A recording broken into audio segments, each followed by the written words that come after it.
Hello, everybody. Today, I figured I just got my copy in of the book I wrote. It's called Bearing Hope, A Tale of Unlikely Bonds.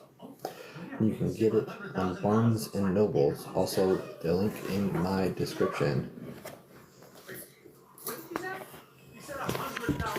What we're going to do today is we're going to read the back cover and a couple chapters. Alright, so a brief description of the book. In the year 2145, science and survival collide in an experiment that will change the course of history. Shelby and Sydney never imagined their lives would become the center of a groundbreaking genetic experiment, chosen to carry the last hope of an endangered seal species inside their own bodies. They find themselves navigating uncharted territories, physically, emotionally, and ethically. As the world watches with equal parts awe and skepticism, they must grapple with the profound weight of their choices.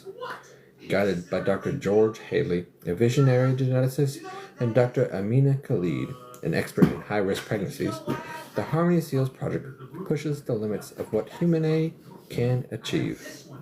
With Caitlin Donahue, a dedicated zoologist, ensuring the pup's survival, the stakes grow higher with each passing day. But when the impossible becomes reality, the question remains, what happens next? A story of resilience, sacrifice, and unbreakable bonds between species. Bearing Hope, A Tale of Unlikely Bonds, is a thought-provoking journey into the future of conservation and the extraordinary lengths we go for the things we love. So, once again, this is my first book. You can buy it on Barnes & Nobles, or you can go to the link in my profile to go straight to Barnes & Noble to get it. So, took me a little over 2.5 years to write this book, and I was very scared to publish it at first, but I just went ahead and did it. So we're going to read the first couple chapters, just to give you guys a sneak peek. And I will answer comments and questions there as well. Chapter 1, The Edge of Tomorrow. The year was 2145. The world teetered on the precipice of catastrophe. The air itself seemed tired, tainted by centuries of overuse, heavy with the residue of collapse. Too many species have vanished. Their names now etched only into digital archives and stone memorials scattered across a weathered earth. Forests have turned to brittle husks. Deserts stretched across continents like scars in oceans once teeming with life, half risen to swallow cities whole. Their planet was no longer dying. It was mourning. It was once a high Arctic. The cold had grown cooler, not from nature's whim, but from imbalance.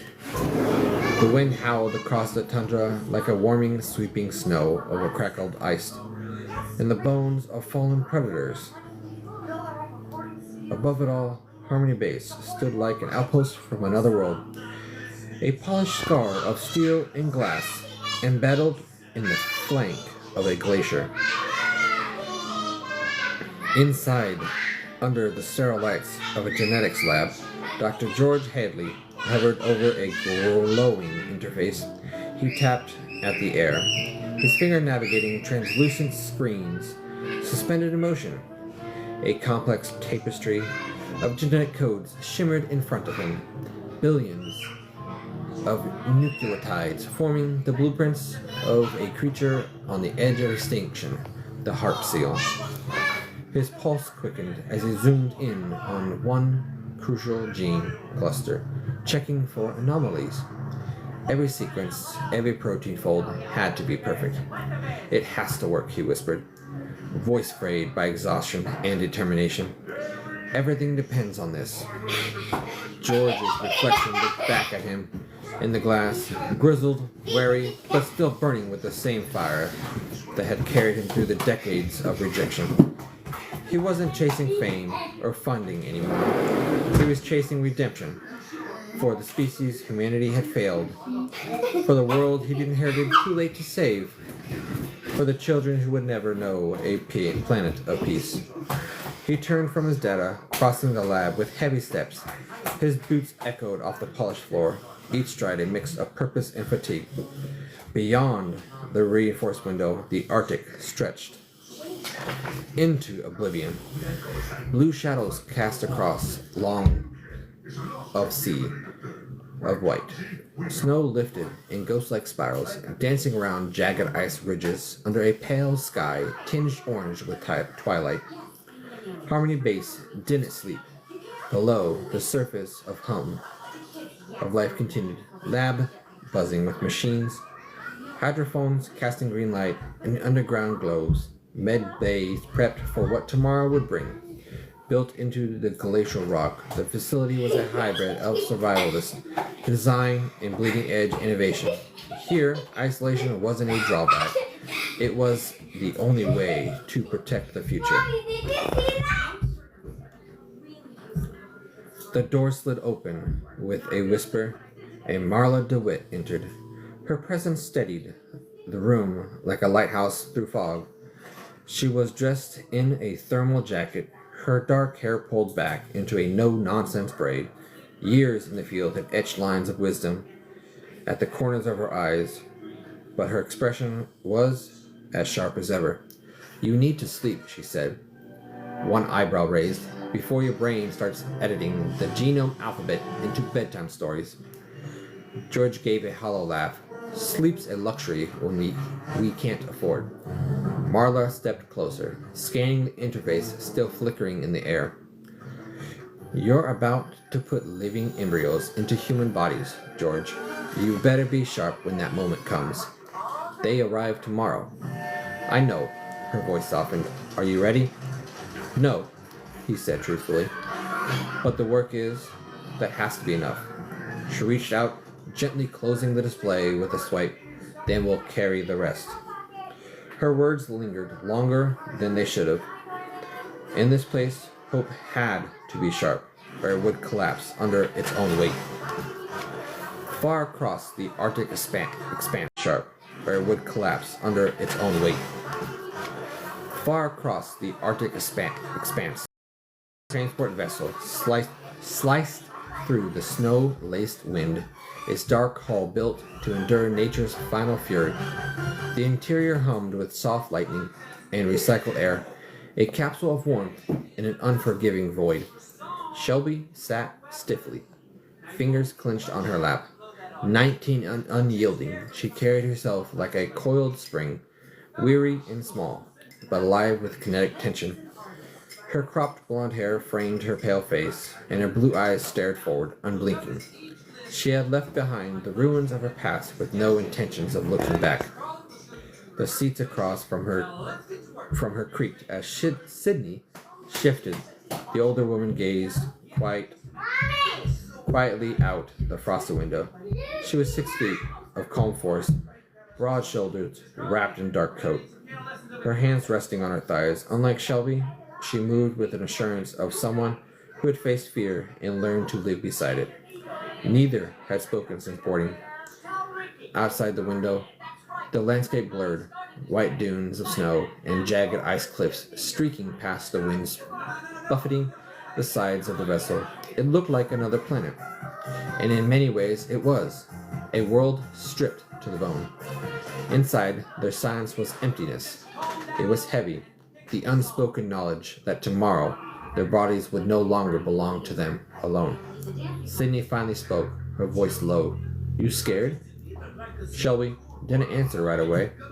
Her breath fogged the air in front of her, the cold creeping in despite the heater hummed. "Terrified," she said, then turned her gaze to Sydney. "But it's better than feeling nothing." Sydney nodded slowly. She respected that answer. As they approached Harmony Base, the transport dipped, revealing the research compound nestled in ice and rock. It looked like a monolith, angular, industrial, half swallowed by the glacier. A gate of reinforced alloy loomed ahead, slick with frost. No markings, no signals. A place erased from maps and memory. The landing thruster filed with a muffled roar. Sending snow spiraled as the vessel touched down. For a moment, neither woman moved. Sydney finally buckled her harness. No turning back now.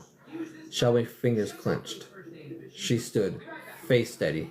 Wouldn't even if we could. Outside, a crew in thermal suits approached. With sterilized gear, their visors reflecting the newcomers like mirrored ghosts. The gates hissed open, revealing the pulse-lit corridor of the future, sterile, bright, and waiting. Together, Shelby and Sydney stepped into an unknown, unaware the history that had already begun to shift beneath their feet. That is the first chapter of the book. If it is something that you guys are interested in, or something that caught your ear while you were listening to it, go check it out. You can find it on Barnes & Noble. There's a link to the site on my profile. It's called Bearing Hope, A Tale of Unlikely Bonds. It's the first book I wrote, so appreciate you guys for taking the time out of your day to listen to the first chapter, and I hope that this piqued your interest and is allowing you guys to go to the store and possibly purchase it. Once again, thank you guys for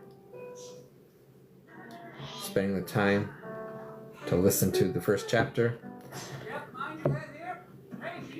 Thank you.